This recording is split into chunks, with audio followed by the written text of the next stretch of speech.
So I'm going to be talking today about uncertainties in climate change modeling. This is kind of the core theme that unites my entire group. So you'll see a little bit of flavor from multiple people's research throughout this. Okay, there we go. So I wanted to start with just kind of defining the reason why I think this research is really important and really badly needed. So it falls under the realm of complex, interdisciplinary, or wicked problems. And the thing I like about this definition, I love challenges, I love puzzles, and this is like the ultimate challenge or the ultimate puzzle in nature, right? So it's the need to improve our understanding in hydrology with specific focus on where the water ends up on the landscape.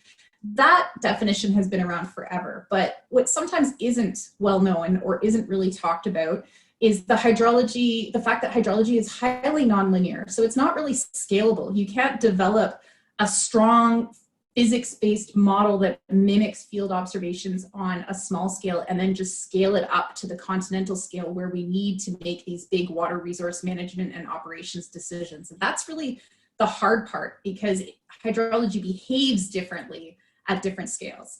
And when we try to build models at the larger scale, then there's a lot of uncertainties that enter the picture. And I'll present some of the reasons why, but for me in Canada at the continental scale, a lot of that has to do with our knowledge of hydrology and our observations or lack thereof. So a lot of my research really focuses on making sure that we get the right answers for the right reasons in our models, not just a good representation of simulated stream flow. I would actually prefer to have less of a good fit, a lower Nash score or a lower KG, but know that I'm putting the water in the right place because I'm focused largely on doing long-term simulation. And so for that, we really need to make sure that we have the correct soil moisture if we want to mimic the correct evapotranspiration.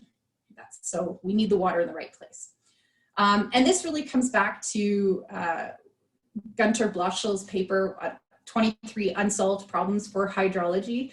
If you haven't had a chance to check out that paper, especially for the students online, I really suggest that you do because it really underpins nicely some of the thrusts that need our attention and our focus, including looking at internal water distribution in models, scalability of processes, and climate change uncertainty, all of which I'll address at some point in this presentation.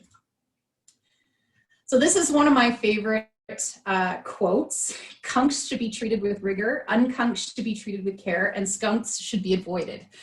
This came from Vic Clems. He borrowed the terminology from military terminology, but he was a famous hydrologist that worked for the government of Canada for many decades, actually. And the idea here is to basically suggest that we have to accept that there's going to be known unknowns, things that we're actually planning for in uncertainty analysis. We know that our input data introduces some uncertainty, so we explore that. But I think we sometimes forget that there's still unknown unknowns. And if you don't plan for that as a modeler or account for that, then you're pretty much opening yourself up to some criticism there or some smelly situations, skunks. Oops.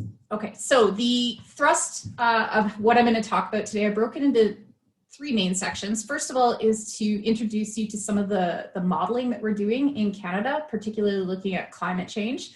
I'll introduce you to the height model, which we've been using at the continental scale. Talk about some water resources management modeling that underpins some of our work and helps to address some uncertainties, and then some of our future projections, focusing mostly on Western Canada because that's in large part the region that I've focused on. And there's good reason for that. It happens to be where the most uncertainty is, which I'll also talk about. Then I'll talk about accounting for uncertainty in the modeling chain. So some of the things that we're doing to try to address both the skunks or the unkunks and the kunks, and then some future directions that I think we can integrate into ABINET. So for some context, Western Canada has been a large focus, and this kind of summarizes why. 3 of the top 4 costliest Canadian natural disasters have occurred in Alberta within the past 10 years, actually. And maybe not a big surprise because costs go up over time, but they're pretty significant. More than $8 billion in total has been cost has been incurred to the government of Alberta. And I've summarized the most costly events here that have occurred within Canada. There's also the Quebec hailstorm in 1998 that was of significant concern. So we know, it's not even a debate, we know that climate change is happening, and we know that this is leading to some costs that we have to account for within our economy. There was a report that was done by the Intact. Intact is an insurance company in Canada, and they've sponsored, this should tell you everything, an insurance company has sponsored a research institute within the University of Waterloo to look at the cost of climate change and how prepared Canadian jurisdictions we are. We were unfortunately given a grade of C across Canada. So, you know, by my academic standards, not what I aimed for. And the insurance industry has outright stated that provinces and jurisdictions in Canada have a fiduciary responsibility to act. Otherwise, they are liable. And that's pretty telling, because insurance companies are no longer willing to actually support or pay out during these claims. This is from a paper that I published this spring, actually, and it shows the increase in natural disasters that have occurred in Canada in recent decades. So I broke it down by decade, and this kind of distribution can be fit with an exponential model pretty easily. And although there's some questionability about earlier decades, how well the reporting was in comparison to the reporting now, even if you account for that, there's still been a significant increase. And the reason why the last bar isn't as high is because they hadn't finished updating the database. So this is from the Canadian, from Public Safety Canada, the Canadian Natural Disaster Database. And if you actually break this down a bit further, you can see that a significant number of the natural disasters are associated specifically with hydrology and hydrological events. So there's the obvious one, flood, which makes up about 40% of these natural disasters. But arguably drought and subsequently wildfire in drought years are also associated, at least in part, with hydrometeorology.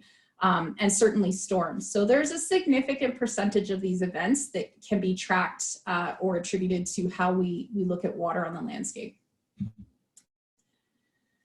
So the model that we are using right now for our continental scale prediction is the HYPE model. It's developed by the Swedish Meteorologic and Hydrologic Institute, or SMHI.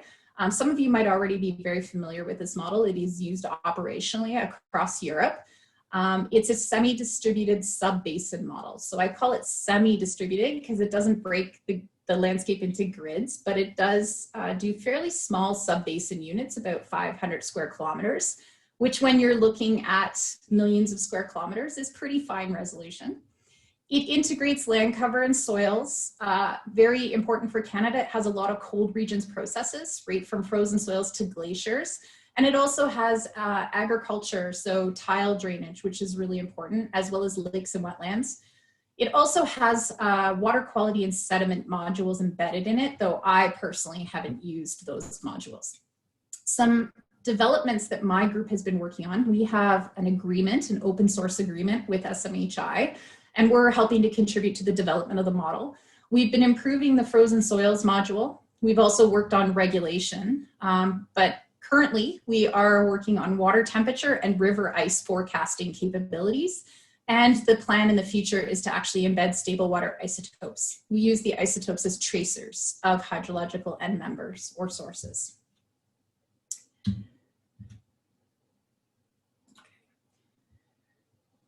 Oh, sorry, there's a lag on my end and the slides are moving forward and not. Okay, there we go. So my group has worked with SMHI to set up the model over almost all of Canada now. So that's what the map on the left here shows. This is from a North America perspective. So we model right from the East Coast all the way to the Rocky Mountains. We are now currently working on the Fraser River Basin, which is just to the west here, and we're gradually working our way to the Pacific and the Atlantic. So that just those two pieces that are missing now. After that, we'll be able to provide climate projections for all of Canada, which is important to us in terms of preparing for what's coming and looking at the occurrence of natural disasters.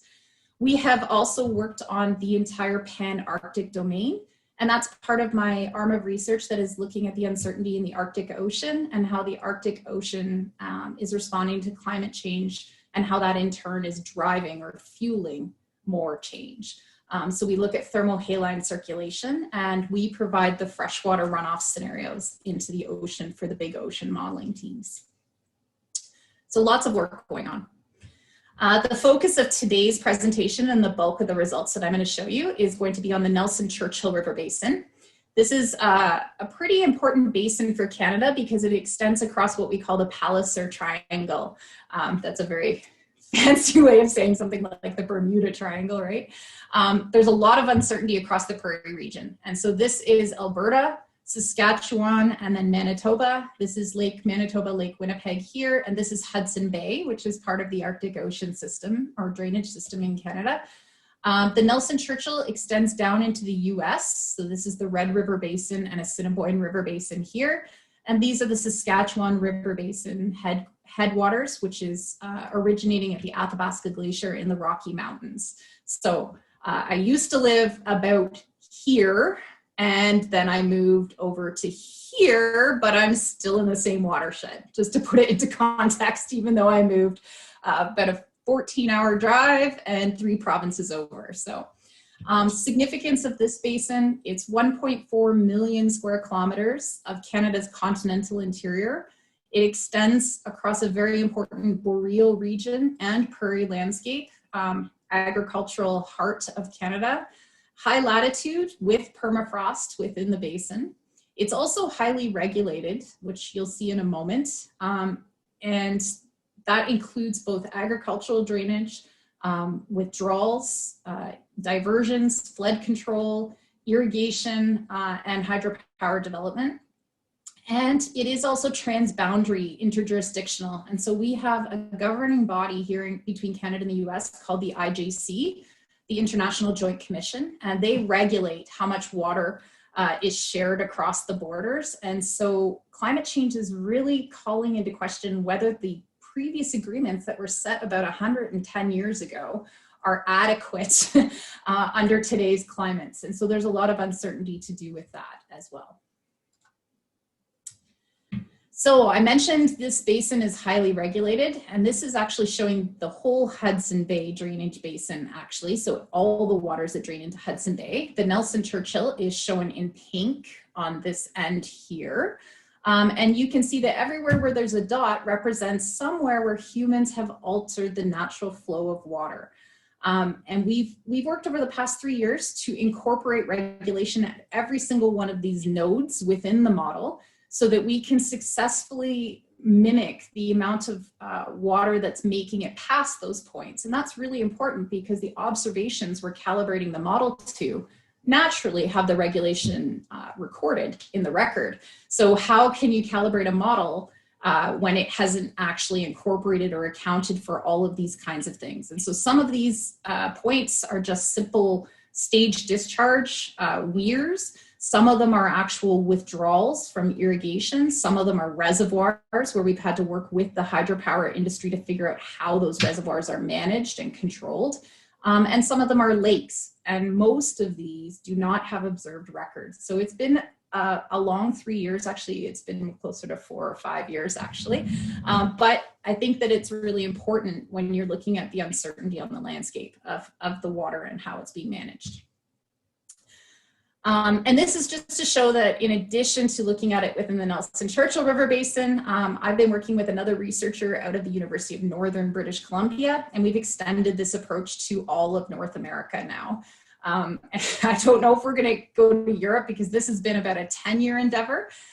Everywhere there's a point here is somewhere where we have analyzed the impact of regulation, and we've created a new statistical index to monitor the hydropeaking influence in the rivers, so that we can actually track the degree of regulation in river systems across North America.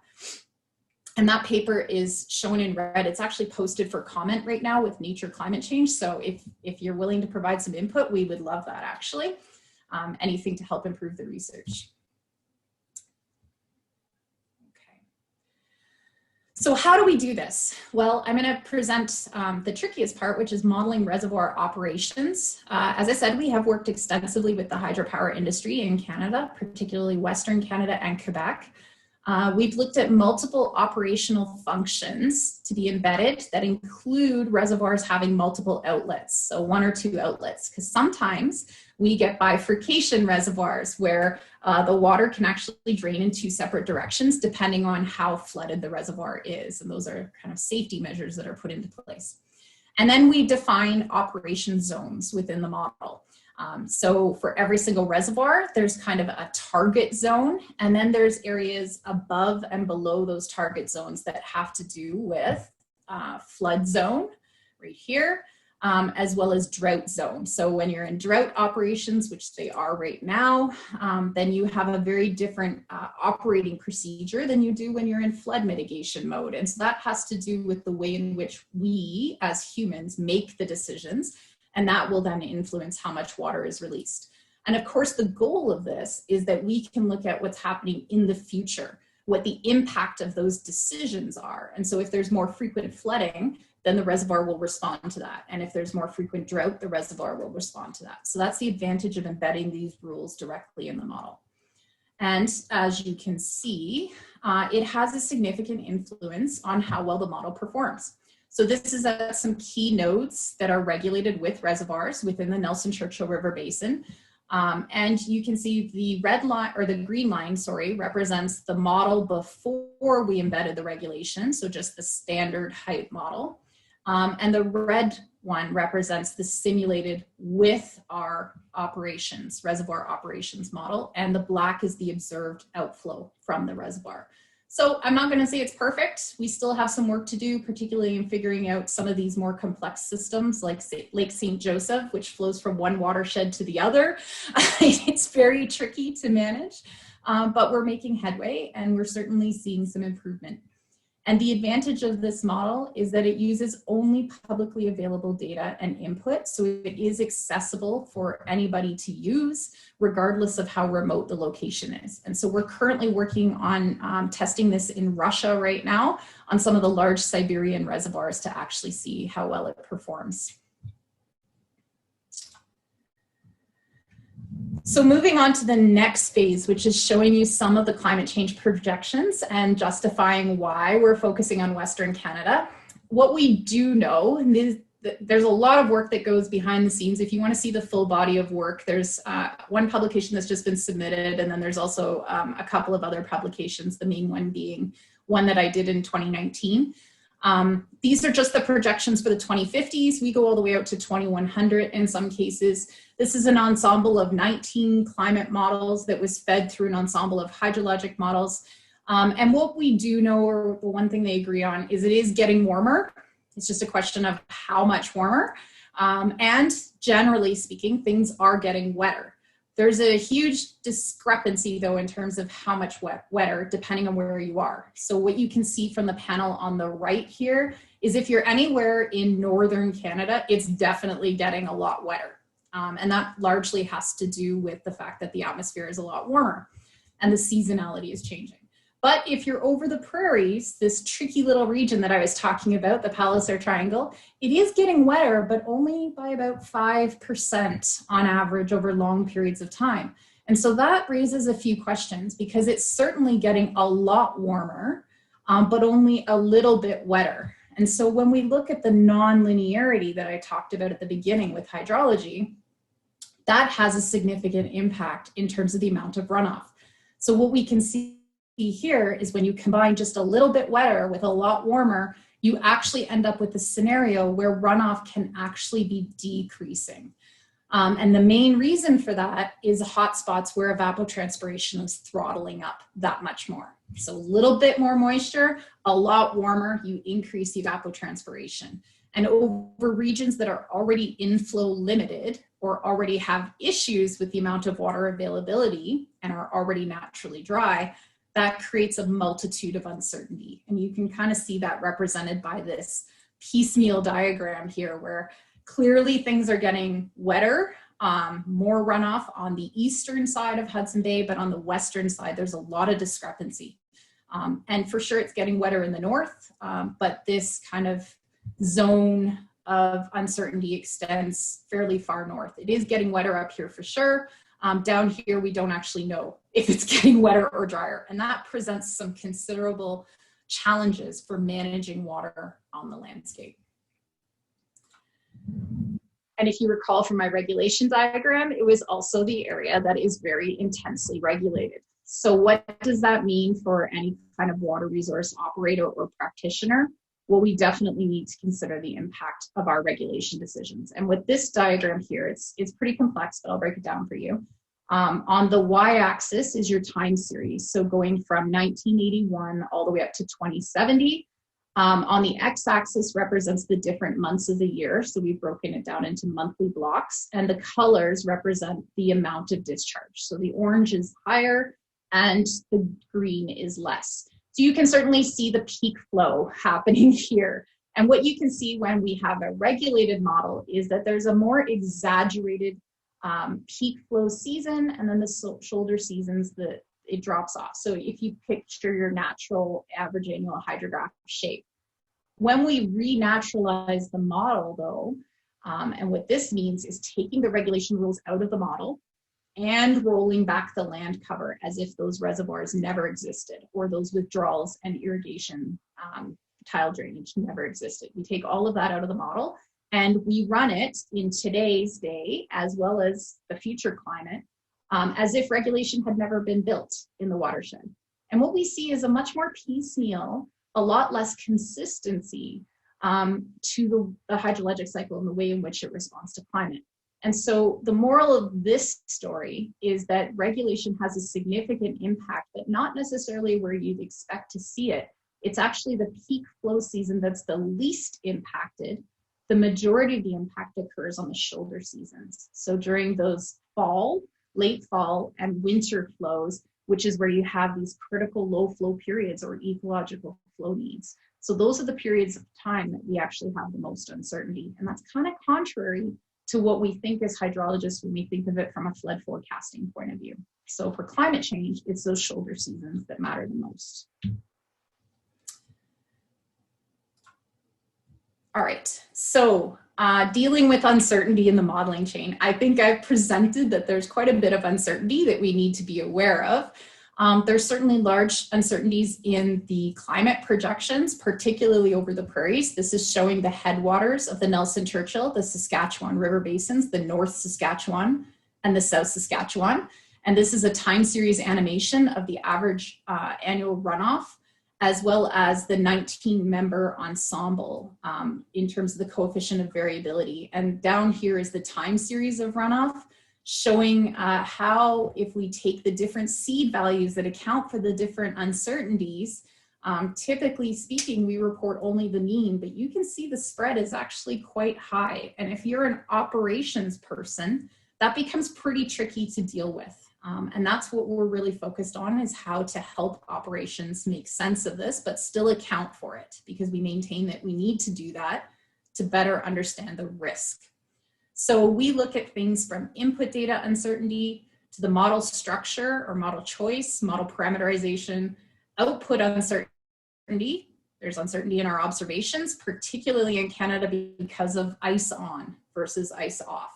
We can have up to 80% uncertainty for ice-affected ratings, hydrometric measurements. So that's pretty significant when you take that into account, as well as the regulation and the future water management. Okay. Sorry, this slide is slow. There we go. Okay, so taking a look at input data uncertainty, this is just a sample again, but we have worked to compare different types of historical data that drive the model. This is showing the comparison of those different products. This was an ensemble of 5 different inputs at subbasins across the Saskatchewan River Basin from 1981 to 2010.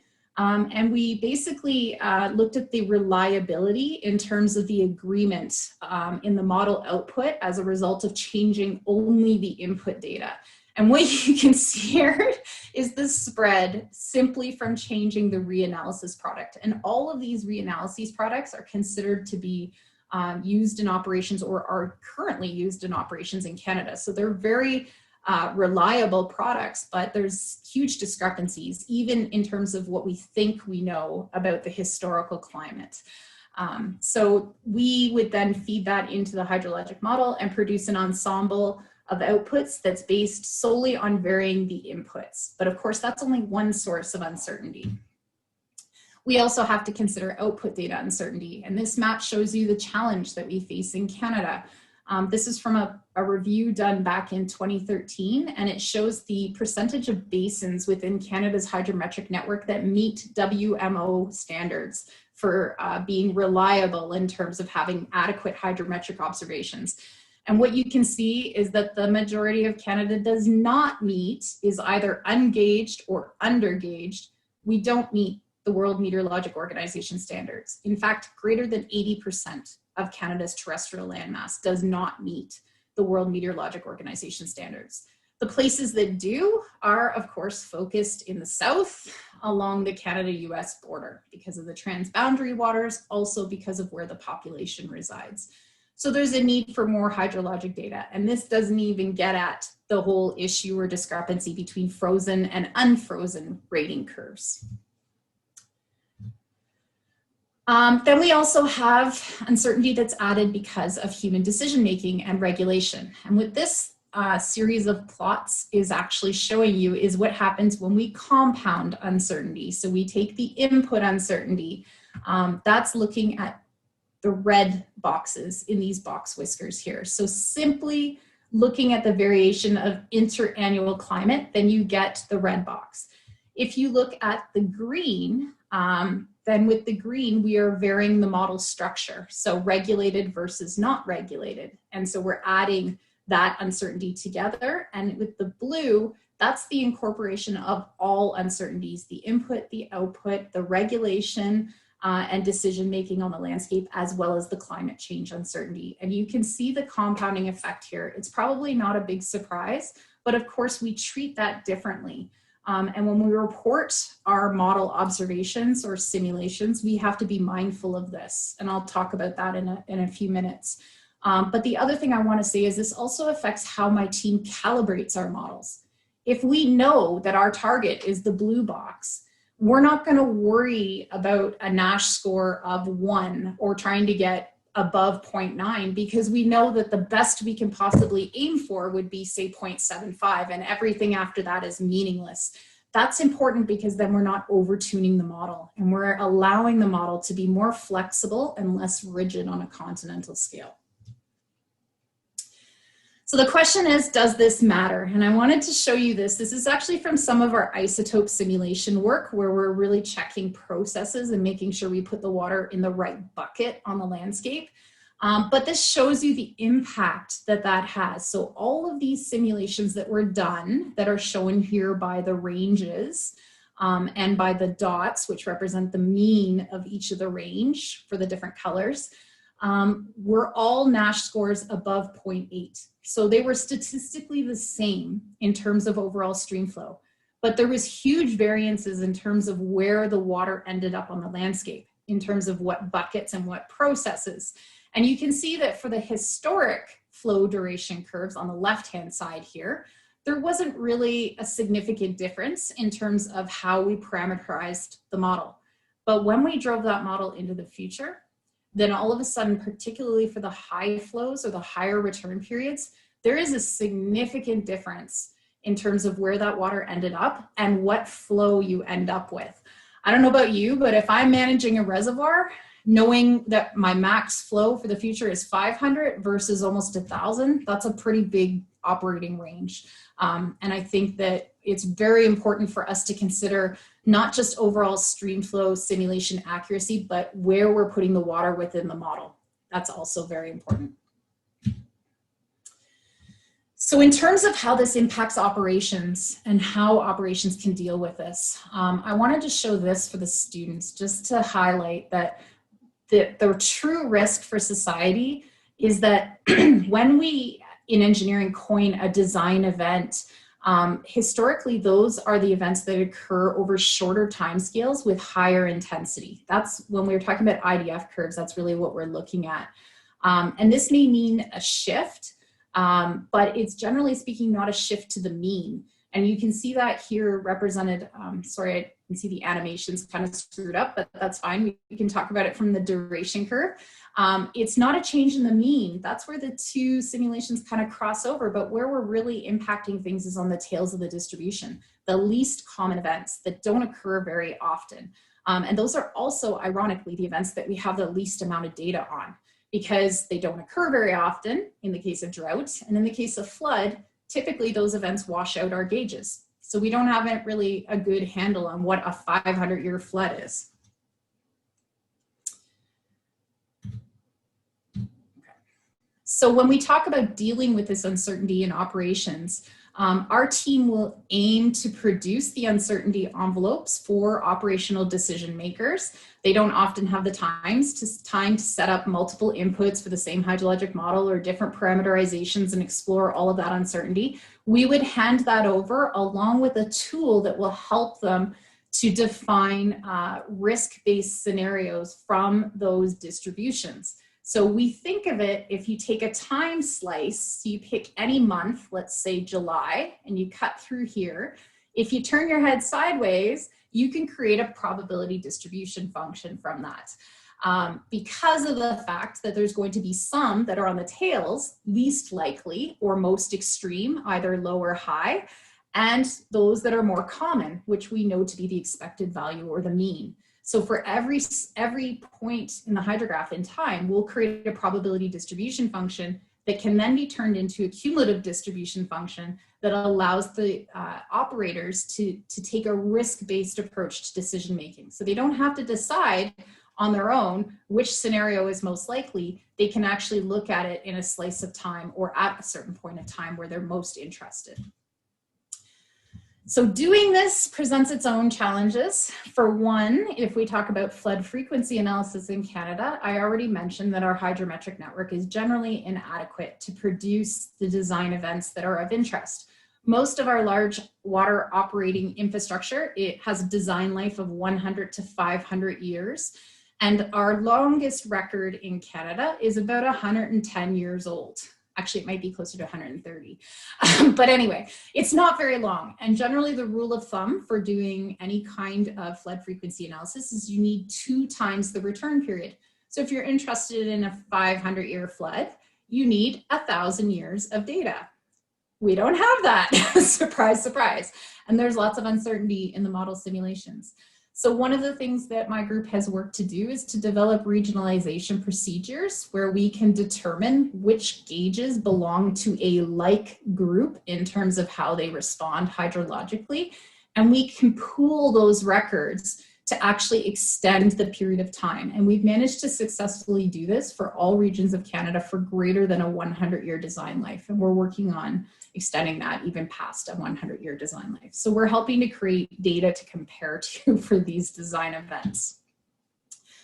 We've also created ensembles. This particular one was for the city of Winnipeg for Manitoba infrastructure, where we set up multiple models, multiple hydrologic models, and modeled some significant events in history. We did do a historic record. We've also done a future record. This was seasonal forecasting, so predicting flow on a seasonal or a monthly basis, and plotting them as box whisker plots so they can actually interpret each slice in time on a monthly scale. I'm showing it here annually. As a risk. So 25% probability, 50% probability, 75% probability. And the red shows the observations. And even for the significant event in 2011, we did pretty well. Granted, it was up on the upper tail, but you would also expect it to be on an upper tail given it was a 1 in 250 year flood at the end of the day. So see that there's a chat. Okay, perfect. I'm almost done anyway. And so I also wanted to address what we're doing for hydropower industry. We've done a lot of work within the Nelson Churchill, particularly with Manitoba Hydro. We've also worked with Quebec Hydro. This is showing some of their major hydroelectric generating stations. So you can see in blue as well as in orange, those are all control points within their system. The work that we did here was to look at probable maximum flood in response to probable maximum precipitation. The biggest problem in Canada is that Engineers Canada has released a statement saying that we need to account for climate change, but there isn't a set procedure to do so. So operations and utilities have a hard time knowing how to incorporate climate change. So we did this in response to a dam safety certification that was happening for a brand new infrastructure that was being built on the northern Nelson River. And the traditional approach would be to use conservative estimates, but we actually managed to incorporate climate change and look at rain on snow events and critical precipitation events to get a new design flood. We also took a multi-model approach to it. We didn't pick the models, Manitoba Hydro did, but we used that to produce a baseline PMF from each model using their historical approach.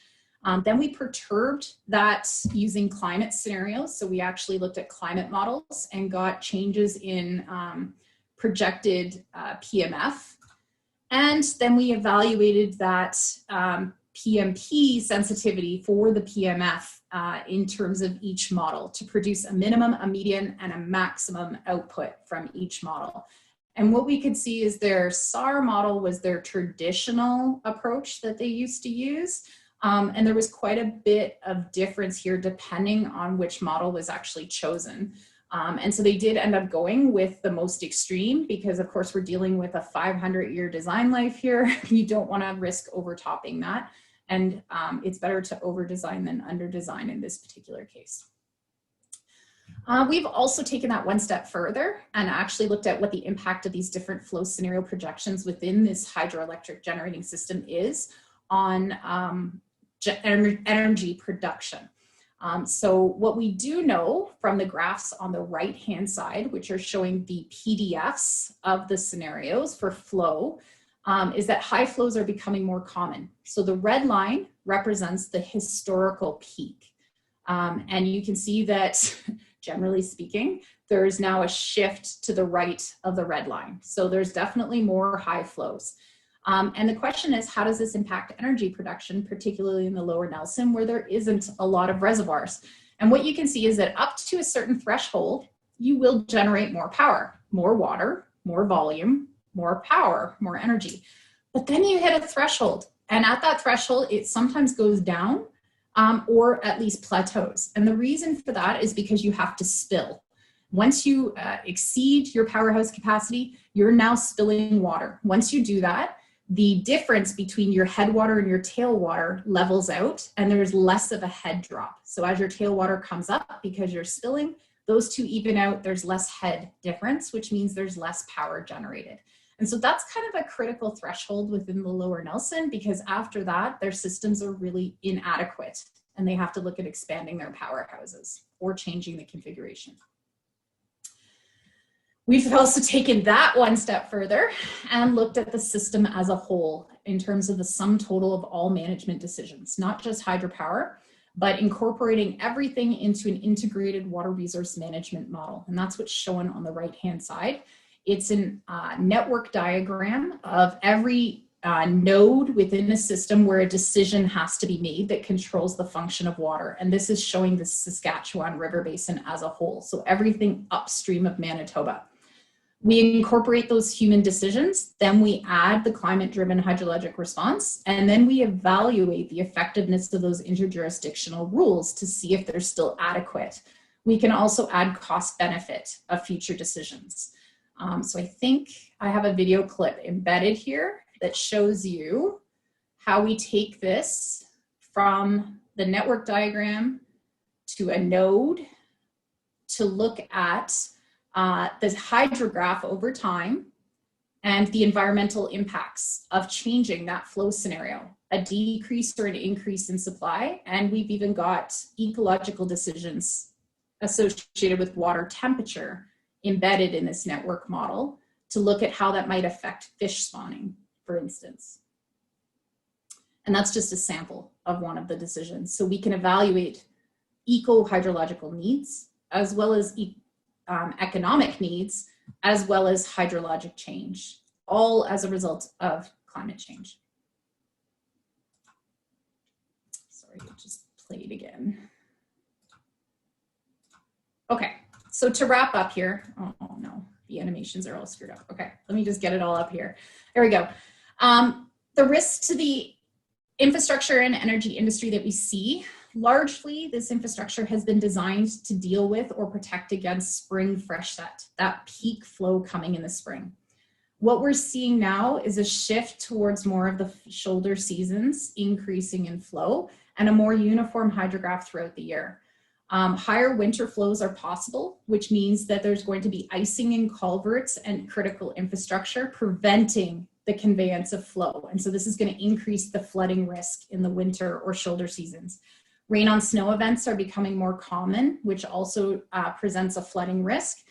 And lower spring freshet on average because the delivery of the water is more uniform throughout the year. So that means you can't rely on that to fill up your reservoirs for recreational use or also drought protection for agriculture. There's also an increase in more frequent summer floods. So we're seeing higher intensity, shorter duration rainfall events that are now occurring. In 2014, for the first time ever in all of Canada, there was a peak flood event that occurred as a result of a rainstorm as opposed to snowmelt. And that was in the Assiniboine River, and it was a 1 in 200 year event. So it was quite significant. And none of the infrastructure was prepared to handle that because the dikes, believe it or not, were designed to be frozen when the peak flows came. And they weren't because it was in July. And so it scoured the dikes, and the dikes were then rendered useless.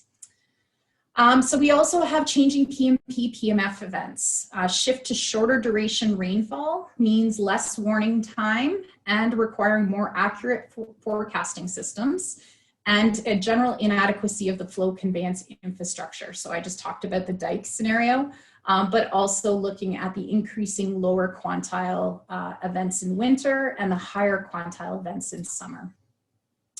Seasonality is also changing. So management of diversions, flood channels, outlet structures, hydropower was all designed around the idea that we have this peak event in the spring and the rest of the year it's fairly low. And of course that's now changing. And ice on rating curves, ice breakup and ice formation is becoming more critical because it's becoming a lot more dynamic every year.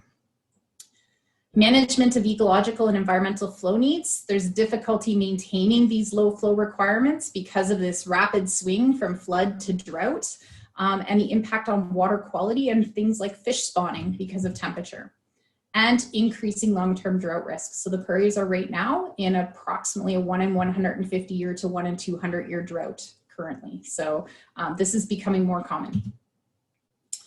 So the way forward, what my group is working on under ABINET and beyond is ensemble-based approaches, to put it mildly. So driving ensembles with ensembles. So there's no such thing as one best input or one best output, but really leveraging those ensembles to do more accurate uncertainty analyses. And certainly making sure we're getting the water in the right place, not just total stream flow, but looking at water on the landscape, and cumulative effects assessment. So taking it beyond just hydrologic change or climate change, but looking at ecological and economic impacts as a result, and looking at that as a whole, not one system in a silo, but developing models that are capable of looking at this simultaneously. My end quote, all models are wrong, some can be useful. And that's it, that's all I have for today. So happy to take questions, comments, and discussion.